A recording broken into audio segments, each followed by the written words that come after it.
18-month flashback. You and me, mono, mate. Bloody the doctor, the Dane Roach himself, is running a few minutes late, mate. But it's good to see you. Good to see you as well. I just want to just clarify that the man himself, Dane, on everybody's favourite, will be here. He's just finishing up something else. So I thought, well, the time is the time. On time, on target for Sammy and Kent Herman. Came in at 18:31:01, exactly the same time. Quickly followed by Angie Paradise and Timmy McGregor. My missus fucking hates it when I commentate stuff, and I just did it then. So anyway, she's not here. Put it this way. If we were another minute late, Kent Herman would have been sitting there messaging going, are you guys alive? Are you okay? What is happening, fellas? And what happened to timings? You as an artilleryman, Mr. Turner, will remember that timings are critically important. Mate, I do. I love it. And we'll wait for Dane to get on, but we've actually got a few key dates for everyone to put into their little calendars as we sort of approach the crazy season of the year, ladies and gents. Certainly, Dan, you and I being pulled from pillar to post. Here he is. Sorry, literally just finished doing a build support handover and just talking about you behind your back, mate. Standard. All right, let's stop talking about all that stuff and let's move on. So that's good. Look at this. We've got heaps of people joining. So Timmy, we finished off with you. Patina's in the house. Patina got some fantastic news from Deb today about your property, so that's going to fly through. Deb's online. Tony Everson joining us. Benny Hinton's in the house. Anthea Lee. Fuck, have we been talking about you and your property for the last couple of days, and I'll let the boys fill in on that in due course. So that's good stuff as well. Yeah. We're all being pulled from pillar to post this time of year, aren't we? We've got bloody Christmas parties and catch-ups and trying to fit in as much as we possibly can. When do we pull up stumps? We pull up stumps. Our last day online, ladies and gents, is effectively, let's call it lunchtime, Friday the 17th. Yeah? You guys all tracking that? Dane, I don't even know what Dane's doing, mate. Are you vacuuming in the background there? I'm whining. Doubt it. No, mate, it's that back end of December, mate, around about the 17th. I mean, 1 week until Christmas, everyone needs to get out there and do all their Christmas shopping and make sure their special loved ones have been looked after over that period. So We'll pull up stumps a little bit before that, I suppose, mate. Mate, is there a fucking earthquake in your house, Dane? Anyway, we'll keep moving. Focus. So Sammy TW. Cracking podcast. I'm going to talk more about podcasts in a second. Was so great to hear Kelly and Hugh's story. They should be so freaking proud of themselves for what they've achieved at their age. Well done to them. Yes, and yes. It was the first people we've had down in our new podcast studio. We've got now 2 levels to Axon HQ, ladies and gents. Those of you that have had the opportunity to come and see us up on level 8, that's still there. So us 3 buffheads and a couple of others that still work up there, and now we've got that original Sammy, when you and your mate come to see me for the first time, that original sort of amazing little lounge room off to the right hand side has been recreated because everyone else is down 2 levels, still in an amazing, beautiful space. So we basically took that up about this time last week or something, gents. So it's been good to sort of reconfigure a few things there, but it was good to have someone come in and actually join our new little podcast studio. I loved it. And by the way, we've done 2, 3, whatever it is, Zoom podcasts, whereby we've had guests dial in from a remote location, just like we've done to every single one of you. And, you know, it's amazing how well you can get to know someone and a little bloody go to the third umpire screen. We've sort of had that all done up, and the amazing Daniel, our executive producer down there, and an AV guy, has made this sound still crystal clear. So when you guys watch it on YouTube, you'll see when that person's talking, you'll see them on their bloody Zoom screen. You'll see whoever's on the bloody on our end jawing off. But most importantly, when you're watching and listening to it as a podcast, it'll be still coming through crystal clear. And I know how important voice quality is when you listen to a podcast. Absolutely. Now, RT, speaking of those Zoom calls, mate, we had let's call it an enlightening or interesting. I'm going to go with enlightening podcast that we actually hosted there on Tuesday, mate. As evidenced by that pause just then, there was heaps of them, heaps of what I just did then, trying to come up like, fuck, what am I going to say here? As most of you have heard during the podcast, it's like boom, boom, boom, boom, boom, boom, boom, not many pauses. But there was so many great things that we spoke about with this amazing human. Dan, you can talk about who it is and how you got to know him and whatever else. And we've got some key dates for you guys coming up. And Hugh and Kelly and every single other person we've had on our podcast so far has blown our socks off in their own unique and special way.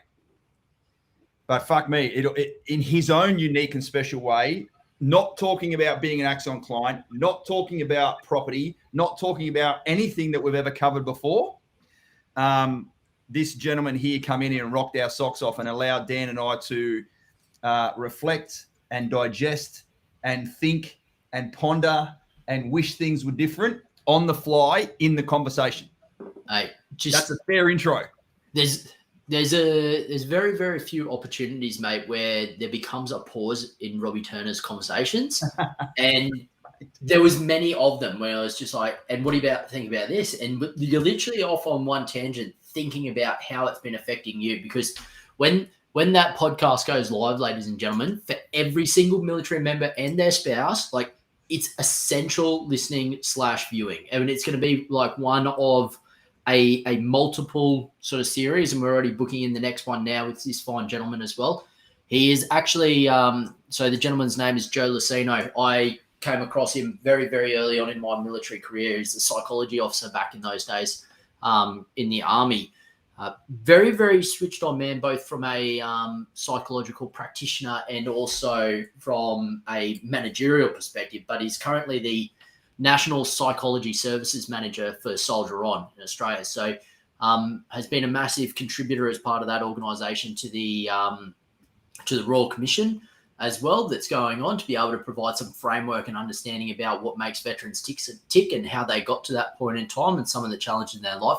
So he becomes very, very, very highly regarded and provides a very no holds barred, I suppose, perspective on his military experience, what's seen him transition, and then gives you a real insight into, okay, well, what makes a defence member special, and how have we done that, and how did we get to that point in time, and what does that mean, especially for you spouses out there and those military members who are thinking or have transitioned. You'll probably like just fucking be exhausted just from listening to it and thinking about yourself and reflecting on it. It was, buddy, a very, very mammoth session there for a touch over an hour. Part of the reason, so as Noah's just placed up there, thanks, champion, we're going to launch it on Tuesday, December the 7th. Our last one of these is on the following night. So please put 2 dates in your calendar. Jump on our podcast channel or wherever it is you guys consume podcasts, on YouTube or in your head Panasonics, commonly known as your ears, and listen to that at 6:30 on December the 7th, and come and prove Dan and I wrong when we were just fucking blown away by, like, the overall thing was this for me. The reason why I was digesting it so much, I'm like, I've been out for 8.5 years now. Why the fuck am I just hearing all of this stuff that he had to say to make sense of who the fuck I even am now without a uniform on? Why am I only hearing this 8 years after I've got out? I've had to live with stuff and new identity and purpose and all that other things that every single veteran goes through at some stage. Remember, it's not if, it's when. And it was just fucking groundbreaking that I feel so much better since then. And it only happened like 48 hours ago. Give or take a couple of hours. So it was really good, ladies and gents. So I want to have a discussion with everybody, for half an hour or so of the last one. We want to reflect on 2021. Let's talk about that in the chat. And then let's sort of look forward to what Christmas brings everyone for us and, what's going on with 2022. So, yeah, please keep those 2 dates in mind. Fortnight's time on December the 7th, and then you'll see us 24 hours later. Be bloody brilliant, mate. Like, it literally will be. But anyway, let's get off that tangent. Just quickly, Jen Gaylor's in the house. Michelle Hines in the house. Can't wait to speak with you and Paul again, buddy. Your first house that you bought with us has gone fucking gangbusters. It's about $100,000 extra than what it was when you first bought it. So I know you're happy about that. Huey Allen's in the house, my man. You've already got some comments. Scroll down through there, buddy, about how people love the story with you and Kel, about how it all sort of panned out, mate. And I know you in your current role right now, you're going to come back and talk to us again soon. So we're really, really looking forward to that, buddy, which is bloody excellent. And just while we're on some dates, just to finish this off, I see you're online there, Dane. I'll bloody say hi to you in a minute as Christy jumps in as well. We are back doing this for 2022 on January the 19th. Wednesday, January the 19th, we'll pick up our same battle rhythm and we'll get cracking and we'll be like, hey, how was your Christmas? How was your New Year's? Tell us what you did, and boom, we're into it. And away we go. Tamara and I actually had to have an interview with an extremely national strategic firm today that was just trying to capture our story for a few bits and pieces. And they extremely national, like not just a regular national, an extremely national. Well, you can be national and a small guy. This is a national and a fucking big guy, or a big firm. So they're extremely national. They're very national. They're helping us right now even communicate over the ones and zeros. Anyway, and we basically told them that, like the better part of bloody 2.5 years ago, we started doing these Facebook Lives. And we're like, and oh, by the way, it didn't just get us through us being able to engage with our community when all the borders bloody slammed shut on us in, I don't know, fucking April last year, whatever it was. But I said, we're still doing them now. We've got one on tonight. And that is like, oh, shit. Okay, this wasn't a Band-Aid solution. This is an enduring part of the way we communicate. So for those listeners out there, I know you're creeping in the background just to see what it's all about. And obviously, you're most welcome to join us on our Facebook page. Yeah. But long-time listeners, first-time callers need to jump online and certainly get in the chat box there and say g'day if you are listening right now as well. And most importantly, we're here for you. Like, we see each other in the office most days. Whilst we do like to sort of go back and go, right, what have you been doing over the week? And it's almost like giving you guys an insight into who we are and what we do. And that's just at the coach level. Of course, we've got the amazing build support team. Jane joined us a little while ago. Flemo, thank you, buddy. Long-time listener, a few-time caller. Remy's jumped in as well. Well done, Dan. I'm glad you just did that.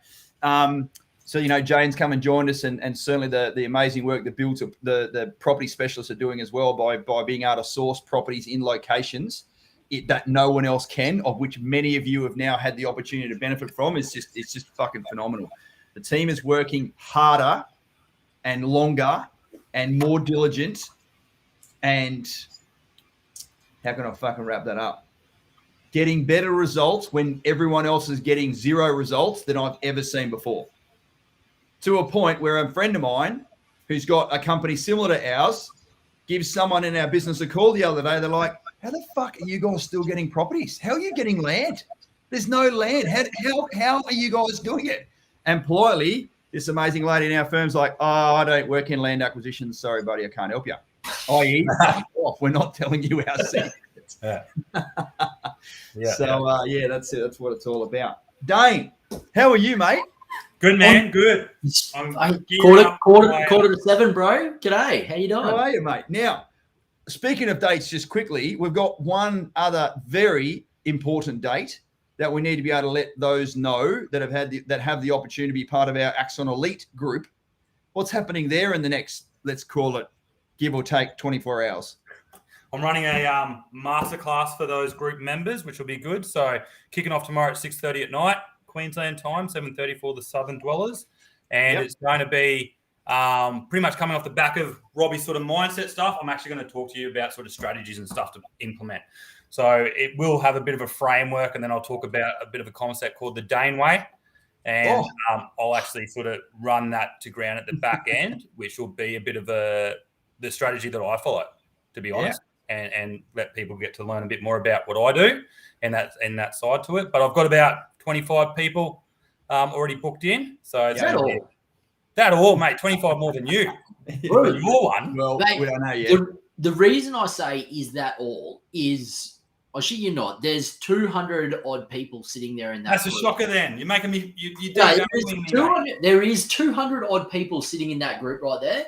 And I can almost guarantee you about, 200 odd of those people actually need to go and turn up. Need to listen. Correct. Like there's some of the stuff that you can be ambiently and just sort of passively listening to in the background, but I can almost guarantee, like, it's a free thing for those in the elite class, so you get your money back if you don't like it, obviously. Facebook, of course, it's free. Yeah, it's on Zoom. This is secure. Sorry. This is the on Zoom. Sorry. So this is the thing. If you turn up and you watch it tomorrow night, I will guarantee you'll pick up one gem, and it will change the way you treat your money fundamentally for the rest of your life. Yep. I don't even know what you're going to talk about, Dane, but I know the concepts that you're about to speak about. And it does. It literally changes the way that you treat your finances. And if you do it today, it's not just the effect you get today, it's the compound effect that you're going to get over the next 5, 10, 15, 25 years of your life will fundamentally change the outcomes that you have in retirement. Yeah. You're going to talk about, and ladies and gents, as a follow-on to the money mindset one I did, let's call it 6 weeks ago, Dane's going to talk about money habits, so the implementation of the mindset. Dane, just as background, please remind me, how many years have you been around the finance sector in your family and in your professional life? Like, how many years have you been thinking about money? When I say family, so what, the first job I ever got, mate, when I was 15 was working in an accountancy firm on school holidays. There you go. You can imagine what that was like back then. I was just doing the 16-year-old thing, mate. P&L statements, mate, balance sheets and stuff on small companies and stuff like. So I've been in and around that sector the majority of my life, right? So one of the things is, it's a book I sort of spruik a fair bit, which I really, really like. It's a bit out of date, but I'm very much sort of tailoring a lot of information out of the back of that. But I do think the back end, like I said, calling it the Dane way, the dance with the devil, how we're going to do that. And there's a lot of opportunity. I want it to be interactive. That's why obviously on Zoom, and we'll have a few sort of breakouts and discussions and so on and so forth to sort of come back. So I've got nothing else in my calendar tomorrow night, lads, because I'm there until people are worn out. Mate, mine went for bloody 2 hours, buddy. It's like once you start the conversation and once you got some interaction happening, and of course everyone, unlike now where Junior Herman, we've got your messages coming through, by the way. I'm sure the team on the back end are sorting that out, and apologies in advance. Once everyone's on Zoom, Dane, as we all spend our lives on Zoom anyway, and you can actually speak to them face to face and see their nodding of the head like you are now. So there's some like non-verbal communication happening. It just fucking 2 hours goes like that. Yeah. So strap in for that one, buddy. Going to be good. Looking forward to it. So that's pretty much when you say what I've got going on. I've been prepping for that. Just a lot of stuff, man. It's been a big week. And like one thing is we do have a new team member, which sat in on one of my coachings. So it was great. So I think one of the great things about it, because I was sort of saying to you today, Robbie, like in the end, I'm always like, I'm a coach first and then that second. Project, what do you want to call it? I have those duties, but that's my trade. That's my bread and butter. I go and apply that. I can do that over and over and over. So just having someone who's sort of like just fresh to the whole concept of Axon, the whole, the process people go through and all the key players you meet along the way, the so what's and the outcomes that we do, to sit there, watch me for 2 hours straight, and then at the end give me a little bit of a hot wash and a bit of a back brief, and just said, "Fuck, it went by like that." And I have a newfound appreciation for the three of you guys, because being able to sort of just come in with someone who's like, "All right," and building the rapport, breaking down, stuff where they're like, "Oh, this is what I thought," this is what I've learned beforehand, and just spelling a lot of myths and just sort of working with them is just, it really just brings you back to earth, like it's nice to have that, and have a new member who goes, "Hey, it's fucking awesome." Like it's awesome to watch that. I've never seen anything like it. This person's not a junior burger either. She's been around the real estate industry for a long, long time, a professional expert in industry in her own field, in her own right anyway. And for her, she did say that she has a newfound appreciation for what it means to be a coach, and the amount of emotional energy and expertise and experience that goes into doing those calls. But she actually got off the guy and said, "Hey, how'd you go with that?" She's like, "Dane is worth his weight in gold." I said, "I know." So, mate, it was brilliant. And Angie, if you're still listening, my dear, I just scrolled through. Then you said g'day 20 minutes or so ago when we first started. I'd love you to sort of jump in there, and if you feel good enough to chuck some words in there to say what your first ever experience was like, having known about Axon and worked with Axon in a previous role for many, many years, but now you're inside the wire and you can see actually what goes on. I'd love to sort of hear your thoughts if you've got something on hand. Yeah, if you've got something nice to say, obviously. No, and he did have to put up with a screaming baby. Is that Jake that you spoke to? Yeah, Dane? there you go. Yes, hey mate, Yeah. You're on. Yeah, It was Thanks. We were all sitting in the office, and like, don't get me wrong, I've got 2 young kids. I'm kind of used to a screaming baby being around. But I'll tell you what, Jake, I'll tell you what, that youngster of yours, mate, puts mine to shame on some days. I'll give you the hot tip. So he was just keen to get involved, Jake. It's normal. Yeah, mate, it's good. Teaching him early too, mate. But we could hear that. But Dane, you did not miss a beat and just kept talking. Did a little pause to make sure everything's okay, and just boom, boom, boom, boom. So, mate, it was really good. I think the competitive nature in the three of us right now. I'm like, all right, Angie, you need to watch me do one of these coaching sessions. And then, of course, you can save the best to last and listen to Dan. No, hey, she's seen the gold standard. I don't need to step in there. But obviously, ladies and gents, we want you all to get to know and love Ange just as much as we already do. So over the next 24, 48 hours, keep your eyes peeled on all of our socials. We'll make sure we go out there and certainly introduce Ange in a little bit more depth. Maybe we'll do a cheeky little interview, get you guys to know her a little bit more. So be right there in our socials when it does pop up, so you guys get to know her really, really well too. We've got Krongs has just joined us as well. G'day, mate. Let us know where you're dialing in from. I hope you're enjoying the session so far. Hey, so this is how it works, ladies and gents, really, is you guys are in charge. We are running full freestyle. Don't get me wrong, doesn't mean we don't care. We've got shit to talk about, but I'd prefer to be, this is a live Q&A for a reason. You ask the questions, we'll give you the answer. You can ask us anything. You can ask us anything about joining the military, being in the military, transitioning from the military, veteran entrepreneurship, drawing off with your buddies and your partner and whatever else, property market, finance, whatever you want.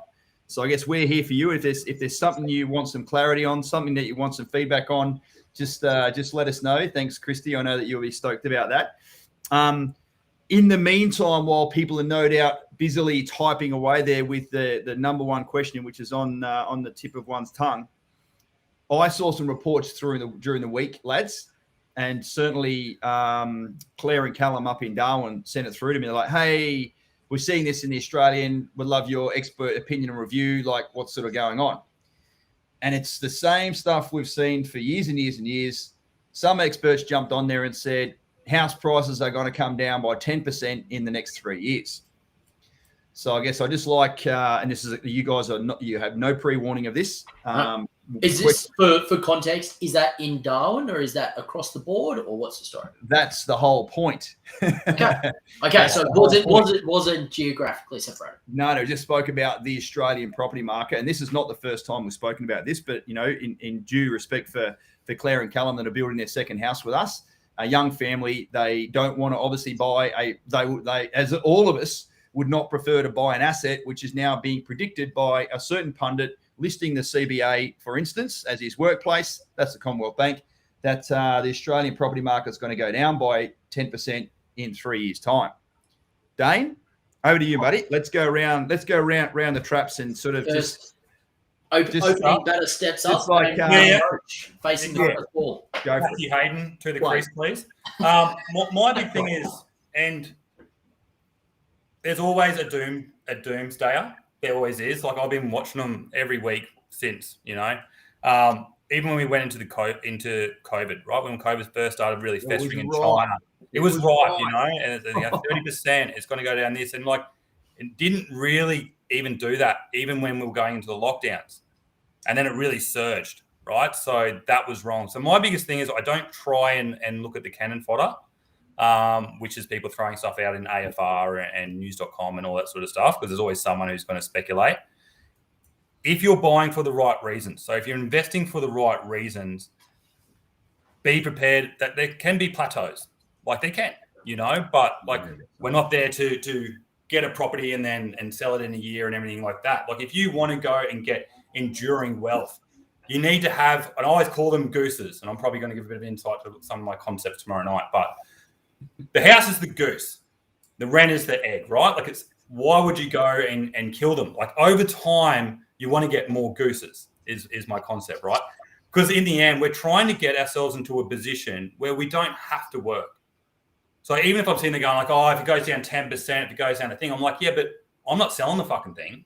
Like I'm trying to buy and build a wealth portfolio over time. Like once it's doing that, it's growing. I look at like forecasts of 30 years, 40 years, like the stuff that you're holding, and then hopefully with the intergenerational wealth and all the concepts there, and we've spoken about that a little bit over the course of the year, I think if you're doing it for the right reasons, I don't really see it being, you know what I mean? There's a really good one. I think we threw it in at the start of the year, and I can't remember where that is. But have you got another slide there, RT? I've got a series of slides. Do you want to? I'll go through this. Mate. No, you go first. I'll go through this, Dan, and then from an economics perspective, I'd like you to sort of cover it off. So here's the thing, ladies and gents: property cycles. This is what Dane's talking about. There is no one ever said that it's perfectly straight. And if you're investing and expect no bumps in the road, don't ever fucking invest, because there's so many macro and micro factors as far as that goes. I actually sent one to Jake Stanton, who's on there, and I'm just trying to find. So on the left-hand side, we got dollars. On the right-hand side, we got time on the bottom right. And that's what's called a commodity curve. Whether it's bananas, whether it's gold, whether it's property, whether it's fucking whatever, that's what happens with stuff. When the market is flat, supply equals demand. Then there's a whole lot of stuff that happens from a property perspective. There is development, there's infrastructure, there's jobs, there's growth, there's the 7 ingredients to a healthy property market that happens. And that's what happens there is demand outstrips supply. That is a rising market. That's good. That's what's happening in the majority of that's what happens. That's what happening to the Australian property market right now. Fuck me. I come from a country town in South Australia. Even it's going up in value. Right? So just take that for what it's worth. And it's been fucking flat for 30 years. So that's good for that bloody, country town. It'll eventually get to the top where demand equals supply again. And it'll just have a little plateau for a second. And then sometimes, because there's still all the development going on, it'll sort of bubble over a little bit. And sometimes supply might outstrip demand and there'll be a correction. Now, what all the pundits and what all the cannon fodder and what tonight, and the mainstream media and pretty much anyone else who fucking needs a story to write, they call this the housing crash, the housing bubble, the game's over, it's fucked. They don't say that, but that's what they mean. But here's the thing, ladies and gents, depending on where you bought in the cycle, say if you bought here and it gets down to over here, you're still higher. Now, the smart property investors, or the people that are in the property market, be it your own home or just pure investment, as Dane just spoke about before, those that are trying to time the market perfectly, it's a bit too expensive at the moment, I'll just wait for it to cool down a little bit. You are literally going to be chasing something which is moving away from you fucking forever. It ain't ever going to go back down to where it was. I've got a little graph that's going to show you in a second. So, of course, the best circumstance is going to be where you can buy early-ish in the development cycle, i.e. down here somewhere, and then ride the bloody wave as she goes up. And if it does that for a little bit and comes down a little bit, in 3 years' time, so if it goes up by 30% and comes back by 10%, and you're 20% up on what you are now, who's going to invest in a market that gives you a 20% net return? All those in fucking favour say every day of the week, right? Right, every day of the week. But so it's still high, right? So when you take a long-term view, good property investors don't buy property. They buy what? They buy time. This is the exact same graph. There is going to be a number of peaks and troughs in your portfolio, be it shares, be it property, be it combination, be it super, whatever it's going to be. It's going to do something like that forever. But here's the thing, ladies and gents. When you are focused on buying time, think back to year 9 geometry. It's probably fucking taught in year 3 now, not on a whiteboard. But the line of best fit, that is called, is up. So what it's all about is buying time. You don't want to kill the goose that lays the golden egg. Thereby endeth the lesson on that one. Robbie, are you able to I just threw something to you in a chat, and it's actually a real graph of the housing market since 1900. It's just in the Slack chat. Yeah. Got it. Stand by. Throw that one up. Yes, mate. On the way, Noah. Thank you, right? Noah. All yours, brother. Terrible pixels. Sorry about that, team. But that is actually since 1900. You can see what Robbie's talking about, those plateaus, and there's reasons for them, right? So they have prices surges, there's post-GFC, the dot-com boom, stuff that, plateaus the market, and then it surges. It plateaus and it surges. So over time, just like you said, Robbie, over time and you're buying for the right reasons, it's going up. It's going up, and it'll keep doing that over and over and over. And it is the sentiment of people going, oh, it's going to go down 5%. Like I used to hear that going down 5%. I'm like, fuck, okay, so sweet. So on a $500,000 property, we're talking about a plateau of possibly someone picking up one at 25 grand discount if they're selling at that point in time. But that is a real time graph of the housing market for the last 120 years. So just good way. Something else to show. Yeah. You're talking about Robbie and sort of Stand by. Go for it, Dan. Interested in your thoughts, brother. Well, I'll bring this up. I don't know. It's kind of done to death, right? Like everything these days in news kind of seems to be about the clicks.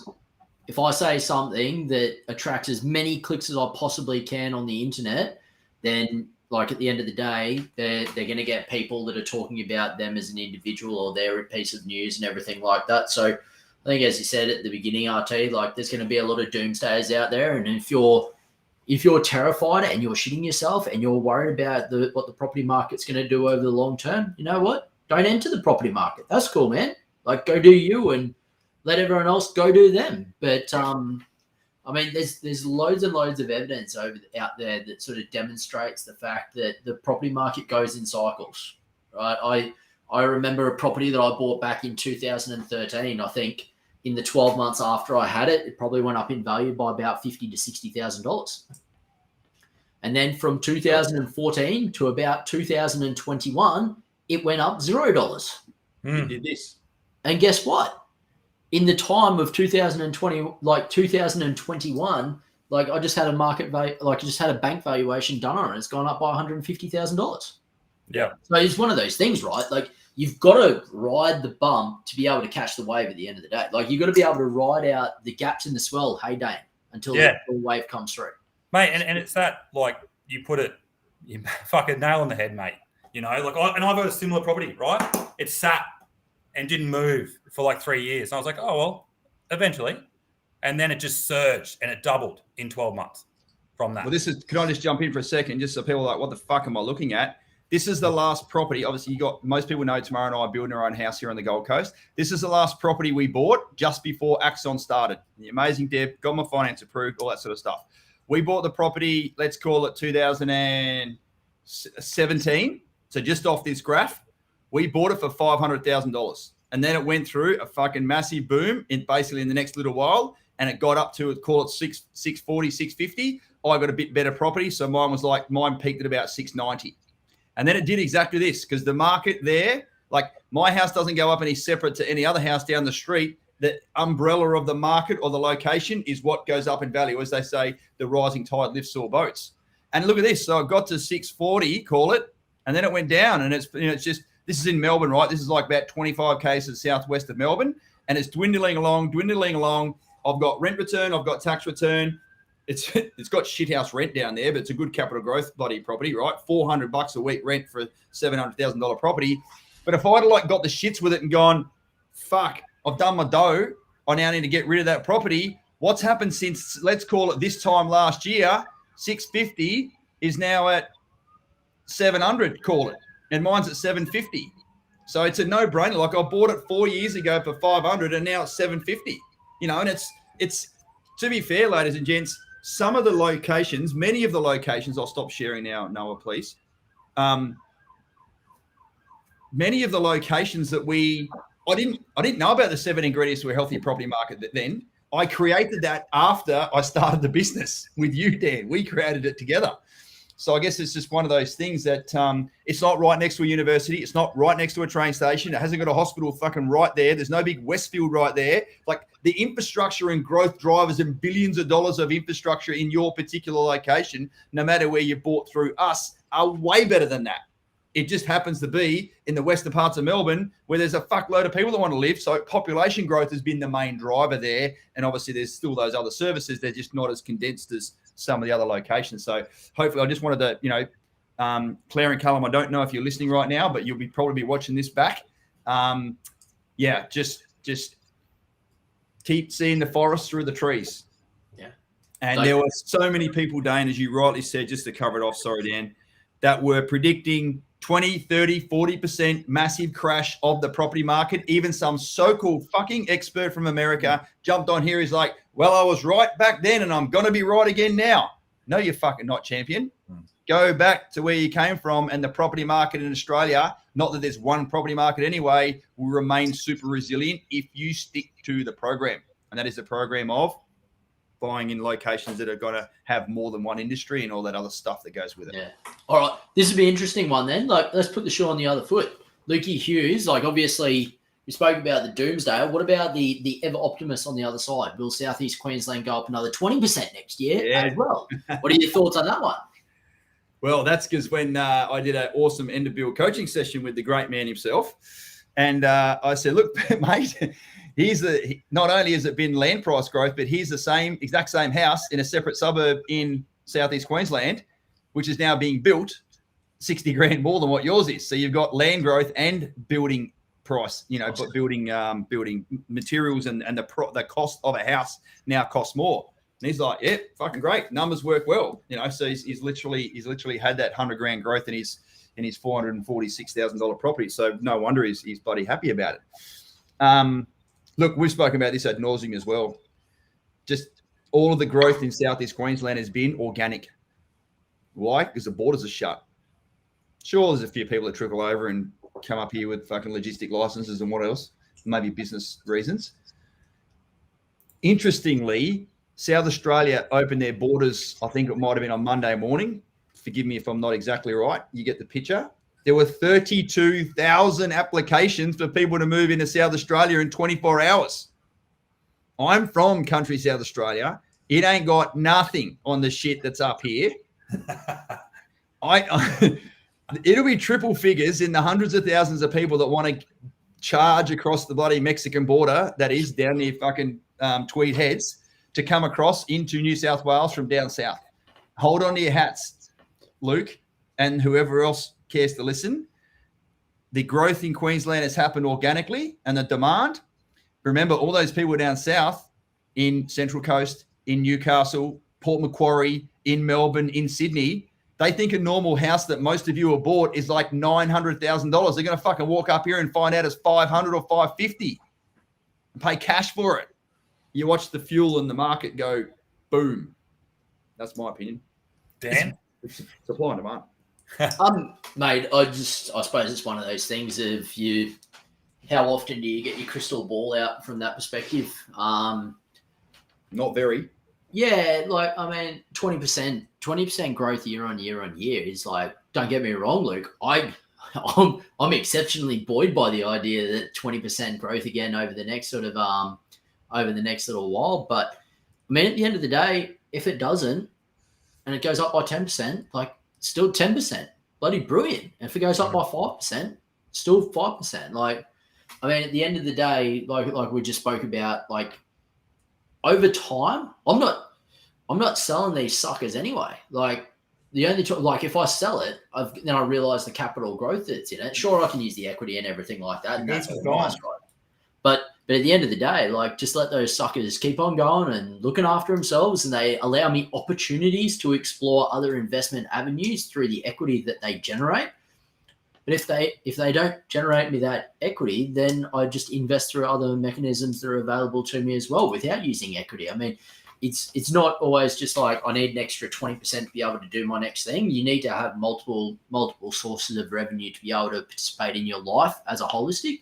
And if you're reliant only on the capital growth of your property going up, then you've got a really one-dimensional sort of investment strategy or cash flow strategy in your life. So I really, really hope so, Luke. It'd be fucking amazing. I'll be stoked. I'll be happier than most people you could ever possibly imagine. Not just from a selfishness perspective, but also because like I just think of all of those people that picked up $100,000 in equity this year that are going to pick up another $100,000 in equity next year, and so on and so forth as we go through there. But if I had to bet on any region in Australia to see through the perceived reduction in growth that we're expected to see over the next couple of years through all the charts and shit like that you saw, I think Southeast Queensland's probably likely to be one of the stronger performers out of all of that, because of the comparative value for money that RT just spoke about, but also because everyone from an investment mindset perspective is just seeing this big light at the end of the tunnel in 10 years' time that is called the Olympics. And they know that there's going to be a spotlight on this major city in Australia, and the video cameras looking at the beach on the Sunshine Coast and the Gold Coast, and the Gabba is going to look amazing. And everyone around the world is going to be sitting there going like, how fucking amazing is this place? And all the interstate migration we're going to experience over the next 5 years is already going to have fuel on the fire, and then it's really going to take off. As background, the Sydney property market doubled in a 3-year period from 2001, 2 and 3. And guess what happened in 2000? I think Kathy Freeman, etc. All right, bring us around, Dane. What's the last little bit? What's your thoughts? I'm just laughing at the Kathy Freeman. She drove it up herself, mate. She drove it up. Good on her. Good on her. She's a great Australian. She is, and she smashed that race. I don't see why it can't.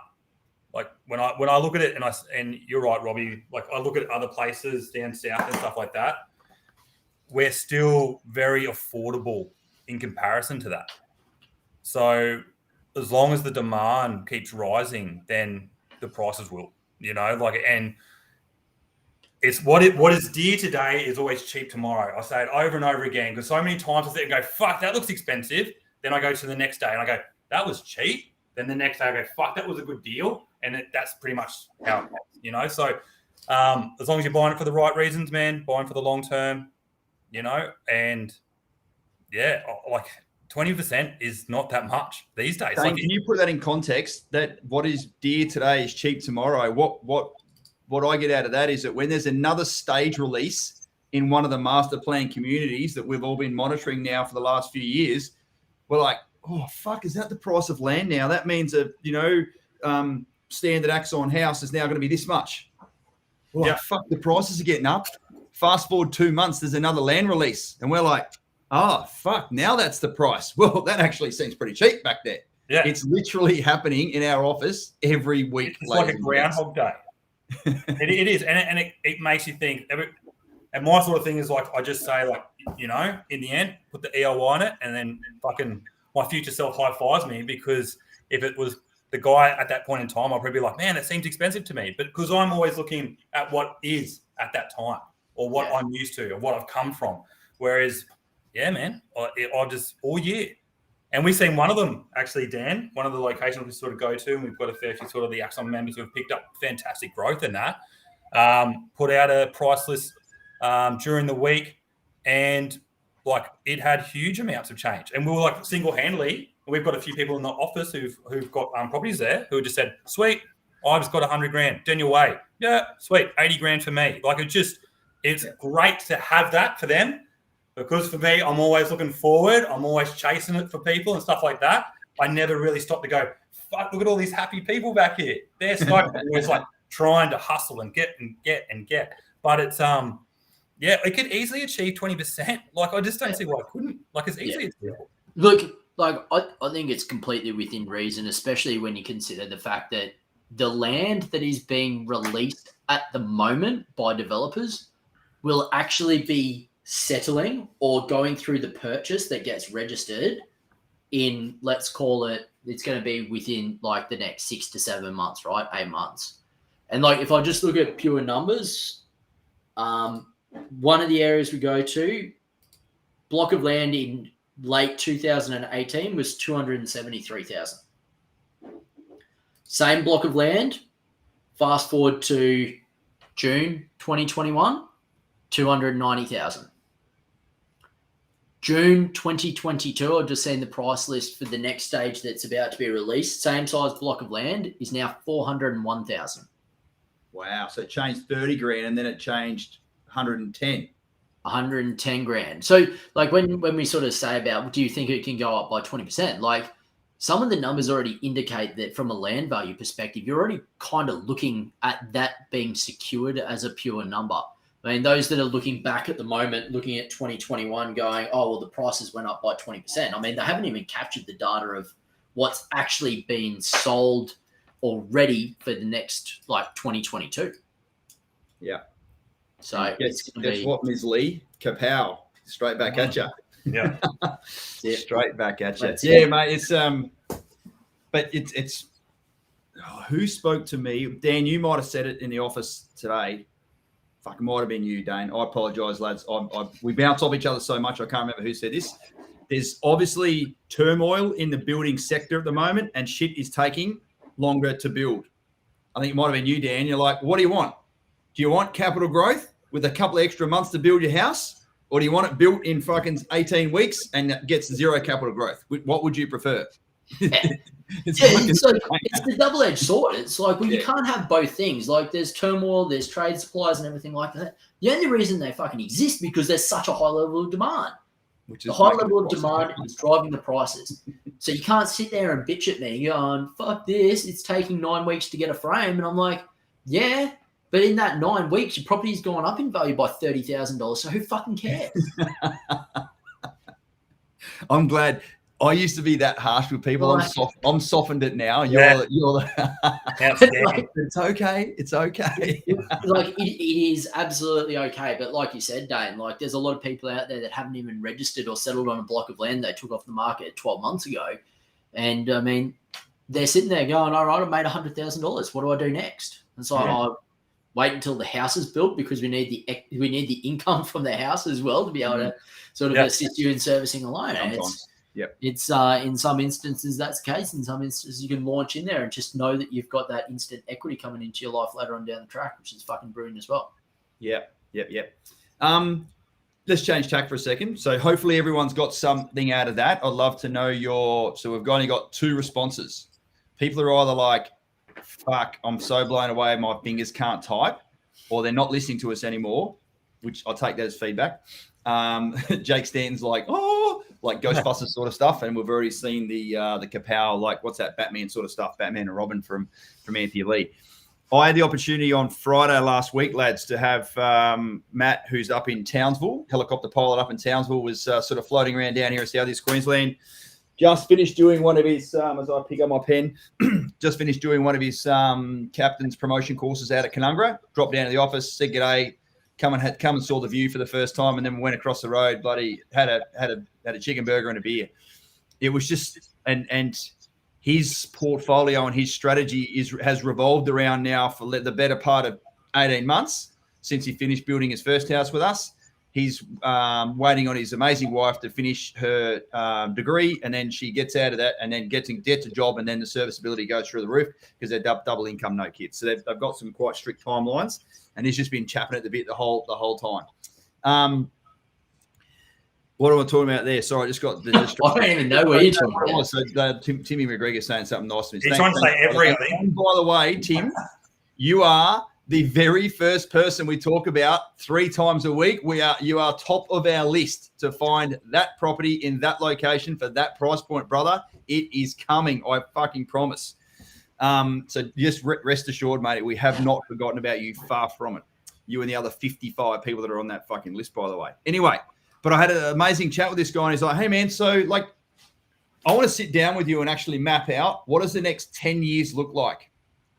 I know I'm going to be double income, no kids. We've chosen not to have children. This is the expected incomes we're going to have. He goes, sure. I love the fact that we put a plan to go maybe the next 1 or 2 properties. Be like, what about the next 3 or 4 properties? So I've actually got a date with him on a coaching session with him on Wednesday next week. And I just found it so refreshing that not surprising, a helicopter pilot with so much spatial awareness. He's like, nah, man, I actually want to do some backcasting. I'm like, how much are these properties going to be worth? What's their cash flow going to look like? What's my net position going to be? I did say, of course, he's going to get ultimate clarity by going back and having a chat with Jace Cosgrove and running the software modeling. So we do have, some fucking remnants of a bloody crystal ball per se. I'll just pick that up because it's somewhat see-through. But anyway, but yeah, it was just really, really, really refreshing to know that he's got a really long-term view and he's sort of looking forward to crunching the numbers and sort of doing some longer-term planning. So yeah, here's to that coming down our way. What about you, Dan? What's some of the more satisfying moments and sort of with 10 minutes to go that you've had this week, mate? Mate, well, contrary to like 2 weeks ago when I basically told you fellas that I was carrying the team with all the discussions about clients, like I don't think I've spoken to maybe 3 clients in the last week, and once I get through them, mate, it's relatively refreshing. But I had an excellent, albeit very short session with a fine young gentleman this afternoon who started his coaching back in August 2019. Wow.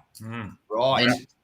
And literally, like, I mean, it's interesting, RT, that you've got almost some polar opposite sort of clients from that perspective, where you got one person who's like, I know we're going to, at this point in time, we're going to be doubling income, no kids. We're going to go do this. We're going to do this. And they got like their borrowing power and their strength and their savings and their financial habits and everything like that are going to be amazing, right? Yep. But on the flip side, if you have a single defense member that is like on a seemingly modest income with limited opportunities to sort of exploit that on a longer term, like they're going to be stopped after a couple of properties.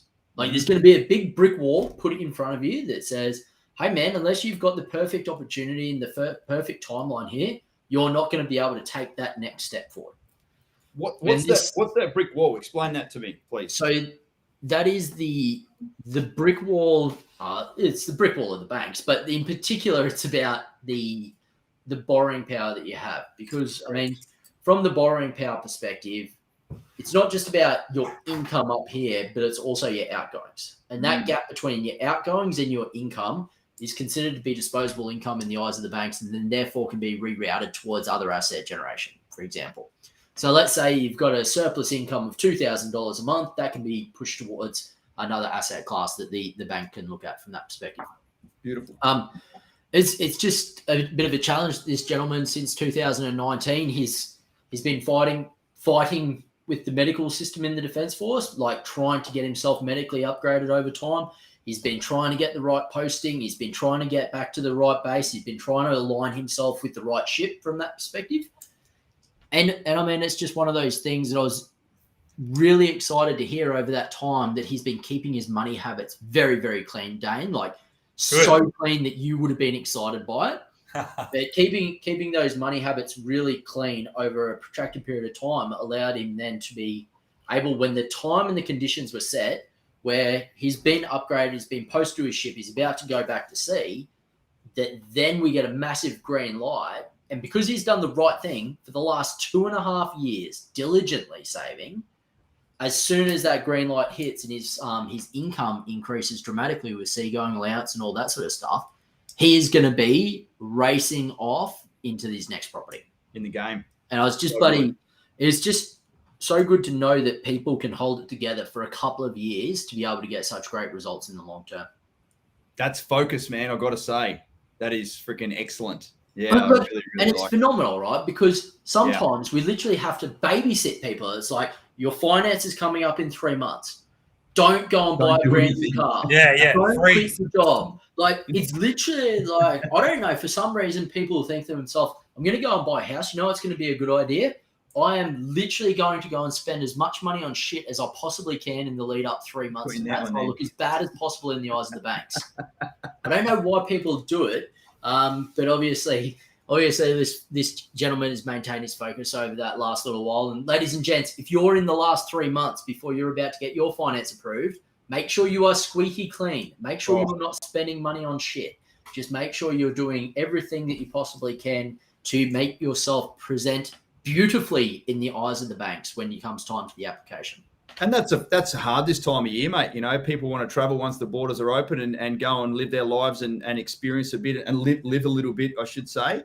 But yeah, look, there's a bigger prize we're talking about. It's very, very easy. And Deb, if you're still listening, and you'll be the one in charge of having all these conversations, my lady, it's very, very easy for people to have a UD and shoot themselves in the foot inadvertently, because I think, no, the borrowing capacity report that Deb did for me back then is good to go. We're fine. I can just spend whatever I want. I've still got my cash set aside.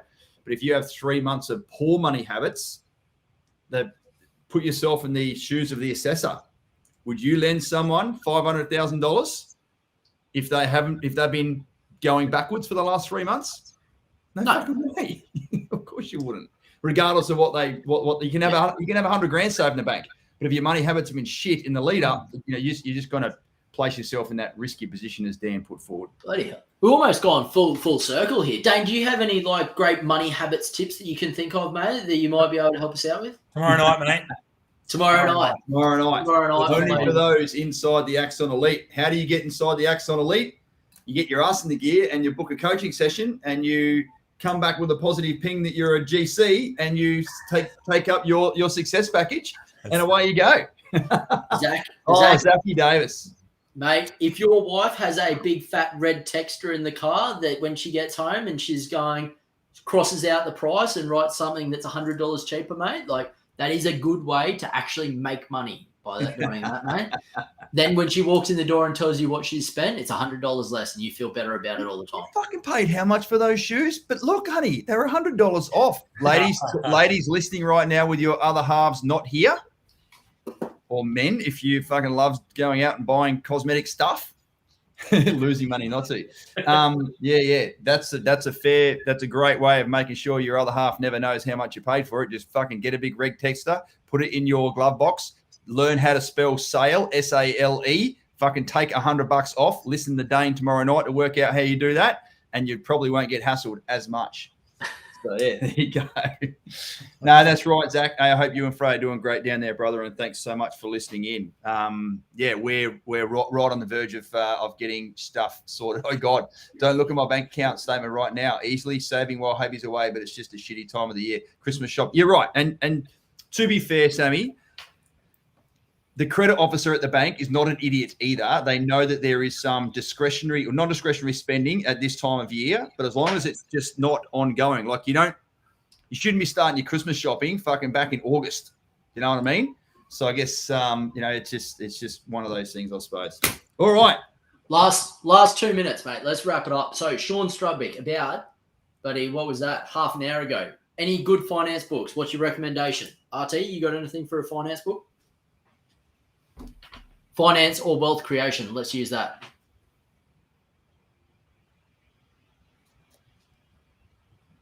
There you go. Think and Grow Rich. By Napoleon Hill. I'm just trying to not fucking... Have you noticed? You have not knocked it off. I didn't even put the mockers on you tonight. Thanks, buddy. Dane, do you want me to help you out for yours? Yeah, hold it up, Dan. Thanks, mate. Dane, this is for Dane Roach, the richest man in Babylon, ladies and gents. Bread and butter, that book. If anyone fucking brings up the Barefoot Investor, hang up right now. That bullshit strategy, sure, back in the day, old mate was able to fucking make $1 squillion by selling all these fucking books because you were getting 6 or 7% return in your savings accounts, the 8 fucking accounts you had with ING with no fees coming your way, no dramas. How much are you getting in your savings account now, champ? McFuck all is the answer. It's stupid to have fucking all those separate accounts, especially if you've got a mortgage, especially if you've got your home loan mortgage. You should have all your money sitting in your offset account, saving you all that non-tax deductible debt. Anyway, don't fucking write in there, bloody barefoot. I actually said to Jake, who was on here earlier, who might still be here. So I actually talked to him a bit about that concept. So I always say, how many millionaires you know from savings accounts? It's sweet fuck all, right? You never meet one because they're not making any money. But the thing is, if I'm the bank and I walk in, Banker Dane, and I say to Robbie, all right, Robbie, you can have a mortgage man and I'm going to charge you 3.5%. Sweet. You go, thank you very much, Dane. Off you go. And then Dan comes walking in and goes, Banker Dane, I want to have a savings account. I go, that's cool, man. I'm going to give you 0.02%, and I'm going to take the fucking center. That's what they're doing, mate. They're never, ever, ever fucking going to pay out more than they earn. It just makes no fucking sense. That's why it grinds my gears when I see that book. Makes me fucking sick. Stupid. Anyway, sorry. Didn't want to... No. It had its place back in the day, but that song ain't playing on the radio anymore. Good for budgeting. I'll give him that. Helps people. Yep. I will concede that. Good. For those of you who need a lot of assistance in making sure you don't spend too much money on shit, I'll give him that. Because you can't see your money, you won't spend it. That's about it. Two people are smarter than that, mate. I don't let that fly with anyone. I'm like, you're a fucking defense couple. You don't need a reminder about discipline. You should anyway, get your axons fucking firing properly and you'll be right. 1930, we are off. Beck Macanici, great fucking comment. Thank you, Nicole Otto. Thanks, everyone, for listening. We got to go. I've got to go talk to someone in Iraq. See you later. Yeah.